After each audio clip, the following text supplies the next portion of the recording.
जय श्री राम दोस्तों, मैं हूं उत्कर्ष, आपका स्वागत करता हूं आपके यूट्यूब चैनल में। आशा करता हूं आप सभी अच्छे होंगे, इन्वेस्टिंग कर रहे होंगे।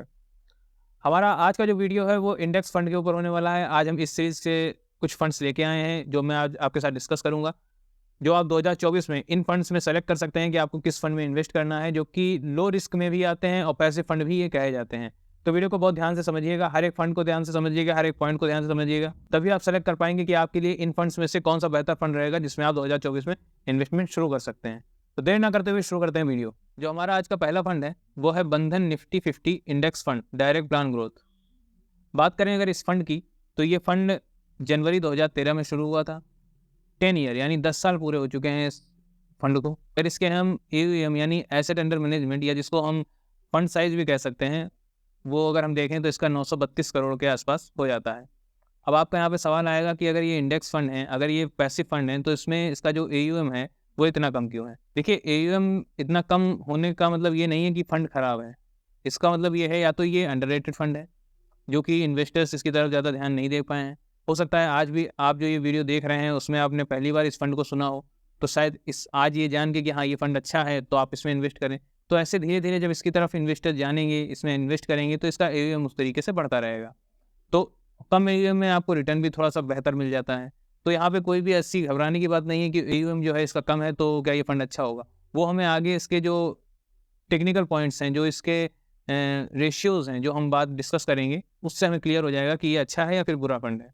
तो अगर इसके एयूएम हमने आपको बताया कि इसका अगर एयूएम देखेंगे तो 932 करोड़ का हो जाता है। बात करें अगर इसके एग्ज़िट लोड की, तो एग्ज़िट लोड 0 लग रहा है, क्योंकि इस पे कोई भी एक्टिव फंड मैनेजर वर्क नहीं कर रहा है, फंड पैसिवली वर्क करता है, तो एग्ज़िट लोड भी यहाँ पे 0 हो जाता है। एक्सपेंस रेशियो की बात करेंगे तो 0.1% का इस पे एक्सपेंस रेशियो लग रहा है।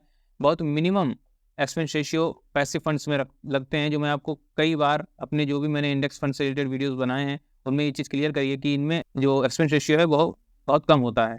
अगर किसी भी पैसिव फंड में एक्सपेंस रेशियो आपको ज़्यादा देखने को मिलता है, तो सबसे पहले आप उस फंड को अपनी कैटेगरी से बाहर कर दीजिए, क्योंकि वो फंड आपके लिए बेहतर नहीं होगा। आगे बढ़ें, अगर इस फंड के हम लास्ट डबल की बात करेंगे तो 3 साल में इस फंड ने अपने इन्वेस्टर्स का पैसा डबल किया है। ट्रेलिंग रिटर्न्स की बात कर लेते हैं तो 1 साल में 9.36% का, 3 साल में 16.33% का, 5 साल में 14.47% का रिटर्न जनरेट करके इस फंड ने दिया है। ये तो बात हो गई कितने सीएजीआर से आपका पैसा बढ़ रहा है। क्या इससे हमको ये चीज़ क्लियर हो जाती है कि हमें इतना रिटर्न मिलेगा? नहीं, ये हम जानेंगे रोलिंग रिटर्न से। अब रोलिंग रिटर्न की तरफ बढ़ने से पहले हम पहले जान लेते हैं इसका शार्प रेशियो क्या कहता है। अगर इसके हम शार्प रेशियो को देखें तो इसका शार्प रेशियो 0.89% का देखने को मिलता है। शार्प रेशियो इसको हम बहुत अच्छा नहीं कहेंगे, एक एवरेज शार्प रेशियो देखने को मिल रहा है। बात करें इसके लास्ट पॉइंट रोलिंग रिटर्न की, इसका जो रोलिंग रिटर्न देखने को मिलता है तो 1 साल में रोलिंग रिटर्न की बात करते हैं तो 13.8%, 3 साल में 13.3% और 5 साल में 13.8% का रोलिंग रिटर्न देखने को मिलता है। ऑन एन एवरेज अगर हम बात करें कि ये अगर कभी मार्केट वॉलेटाइल होती है तो इंडेक्स कैसा परफॉर्म कर रहा है और आपको रिटर्न ये फंड कितना जनरेट करके देगा, तो 13-13-13 का देख के आपको 12 से 13% का रिटर्न तो आप इससे एक्सपेक्ट नॉर्मली कर सकते हैं, कोई दिक्कत नहीं है। 13% का रिटर्न आपको ये फंड देगा, तो रिटर्न वाइज ये फंड काफ़ी सही देखने को मिल रहा है। क्योंकि अगर इंडेक्स फंड के हम रिटर्न वाइज की बात करेंगे तो 10 से 15% के बीच में ये रिटर्न एक एक्सपेक्ट किया जा सकता है, क्योंकि जिस तरीके से इंडेक्स परफॉर्म करता है उसी तरीके से इंडेक्स फंड परफॉर्म करता है। यहाँ पे हमने जैसा देखा कि इसमें 13% के आसपास का रिटर्न देखने को मिल रहा है, तो ये एक बेहतर रिटर्न वाइज फंड हो जाता है। एक्सपेंस रेशियो भी ठीक लग रहा है। तो ये तो था हमारा आज का पहला फंड। बढ़ते हैं अपने अगले फंड की तरफ। जो अगला फंड है वो है Nippon India index fund Nifty 50 plan direct growth. बात करें अगर इस फंड के शुरुआत की तो ये जनवरी 2013 में शुरू हुआ था। 10 साल इस फंड को भी पूरे हो चुके हैं।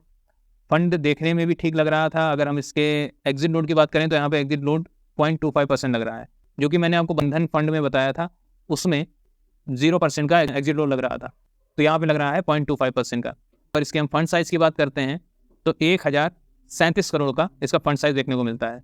इसका फंड साइज़ पहले वाले फंड से ज़्यादा है। वहीं अगर हम इसके एक्सपेंस रेशियो की बात करते हैं तो 0.2% का देखने को मिलता है, जो कि हमारा पहले फंड का जो एक्सपेंस रेशियो था वो इससे कम देखने को मिल रहा था। तो जब आप इन सब पॉइंट्स को अपने पास लिख के रखेंगे तो आप कंपेयर कर पाएंगे, आप खुद समझ पाएंगे कि दोनों में से कौन सा ज़्यादा बेटर है आपके लिए इन्वेस्ट करने के लिए। बात करें अगर इसके लास्ट डबल की, तो इसने अपने इन्वेस्टर्स का पैसा 3 साल में डबल करके दिया है। अब बात आ जाती है कि कितने सीएजीआर से इसका पैसा बढ़ा है, तो वो हम जानेंगे इसके ट्रेलिंग रिटर्न से। 1 साल में 9.27% का, 3 साल में 16.25% का और 5 साल में 14.23% का ट्रेलिंग रिटर्न देखने को मिलता है। तो किस सीएजीआर से ये पैसा बढ़ा है, आप बहुत ध्यान से इस चीज़ को देख पा रहे होंगे। अगर इसके हम शार्प रेशियो की बात करते हैं तो इसका भी जो शार्प रेशियो देखने को मिलता है वो 0.89% का देखने को मिल रहा है, जो हमारे पहले वाले फंड का भी शार्प रेशियो इसी के बराबर था। क्योंकि ये इंडेक्स फंड है तो शार्प रेशियो भी लगभग इन लोगों के बराबर ही चल रहे हैं। बात कर लेते हैं इसके रोलिंग रिटर्न की, तो 1 साल में 13.7, 3 साल में 13% और 5 साल में 13.5, ऑन एन एवरेज 13% के आसपास का आप इससे एक्सपेक्ट कर सकते हैं रिटर्न, जो कि हम पहले वाले फंड से भी कर रहे थे। देखिए, आप एक चीज़ नोटिस कर रहे होंगे, मेरा यहाँ पे ये तीनों फंड रखने का जो मोटिव है वो एक तो ये है कि मैं आपको अच्छे फंड दे सकूँ, दूसरा आप फंड सिलेक्शन करना सीख जाएँ, तीसरा कि जो ये इंडेक्स फंड है आपको इसमें जो डेटा है वो लगभग हर फंड का सिमिलर मिलेगा, चाहे वो रिटर्न वाइज हो गया या फिर एक्सपेंस रेशियो हो गया, एग्जिट लोड हो गया, या कुछ ना कुछ इसमें आपको सिमिलर इसलिए मिलेगा क्योंकि जैसा इंडेक्स परफॉर्म करेगा वैसा ही ये फंड परफॉर्म करेंगे। तो अगर इंडेक्स ने 13% का रिटर्न दिया है तो इंडेक्स फंड भी 13% के रिटर्न में ही आएंगे, न ज़्यादा न कम। तो आपको ये चीज़ यहाँ पे समझनी पड़ेगी। जो हमारा अगला फंड है वो है HDFC index S&P BSE Sensex direct plan growth. ये सेंसेक्स के इंडेक्स का फंड है। अभी तक जो मैं आपके साथ बात कर रहा था वो बात कर रहा था निफ्टी 50 की, अब एक फंड मैंने रखा है सेंसेक्स का। ये फंड जनवरी 2013 में शुरू हुआ था। फंड साइज़ की अगर हम बात करें तो इसका जो फंड साइज़ देखने को मिलता है वो 5,493 करोड़ का देखने को मिलता है। इन दो जो मैंने 2 फंड अभी डिस्कस किए हैं उन दोनों से ही इसका फंड साइज़ काफ़ी बड़ा फंड साइज़ इसका हो जाता है। अब आप कहेंगे तो यानी ज़्यादा इन्वेस्टर अट्रैक्टिव हैं, बिल्कुल।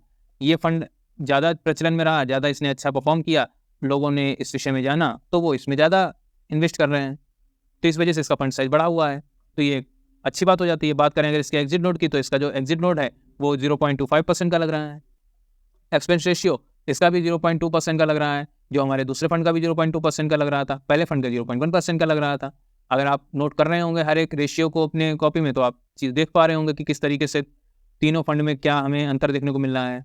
तो यहाँ तक तो बात हमारे एक्सपेंस रेशियो की हो गई। अब हम बात करते हैं कि इस फंड ने कितने दिनों में डबल करके दिया है। आपको क्या लगता है कि इस फंड ने कितने दिनों में अपने इन्वेस्टर्स को पैसा डबल करके दिया होगा? क्योंकि पहले फंड ने 3 साल, दूसरे फंड ने 3 साल, तो ये जो तीसरा फंड है ये कितने दिनों में पैसा डबल करके देगा? कमेंट बॉक्स में इसका आंसर आप बताएंगे। बढ़ते हैं आगे। अगर हम इसके ट्रेडिंग रिटर्न की बात करते हैं तो ट्रेडिंग रिटर्न इसका जो कितने CAGR से इसका पैसा बढ़ा है, ट्रेडिंग रिटर्न की बात करें तो 1 साल में 8.58% का, 3 साल में 15.50% का और 5 साल में 14.29% का। तो बात इसके रोलिंग रिटर्न की करेंगे तो रोलिंग रिटर्न भी इसी के आसपास, जैसा हमारा पहला दूसरा फंड था उसी के हिसाब से इसका भी रोलिंग रिटर्न हो जाता है। क्योंकि जैसा मैंने अभी आपको बताया कि जो ये फंड है ये इंडेक्स फंड है, तो जिस तरीके से इंडेक्स परफॉर्म करेगा उस तरीके से ये फंड परफॉर्म करेंगे। ये तो लो रिस्क फंड वैसे ही कहे जाते हैं, ऊपर से पैसे फंड है तो इसमें आपका एक्सपेंस रेशियो भी कम हो जाता है, तो आपका पैसा ज़्यादा इन्वेस्ट होता है। तो जब आप इन फंड्स में इन्वेस्ट करते हैं तो एक अच्छा रिटर्न कम रिस्क में आप जनरेट कर सकते हैं। तो ये थे हमारे आज के तीनों फंड्स, जिनमें आप 2024 में किसी एक फंड में भी इन्वेस्टमेंट शुरू कर सकते हैं। आपके इन तीनों फंड्स में से कौन सा फंड ज़्यादा पसंद आया है, आपने कौन सा फंड सेलेक्ट किया है 2024 में इन्वेस्ट करने के लिए, कमेंट बॉक्स में जरूर बताइएगा। वीडियो पसंद आया है तो वीडियो को लाइक कर दीजिएगा, चैनल को सब्सक्राइब कर दीजिएगा। मिलते हैं नेक्स्ट वीडियो में। धन्यवाद।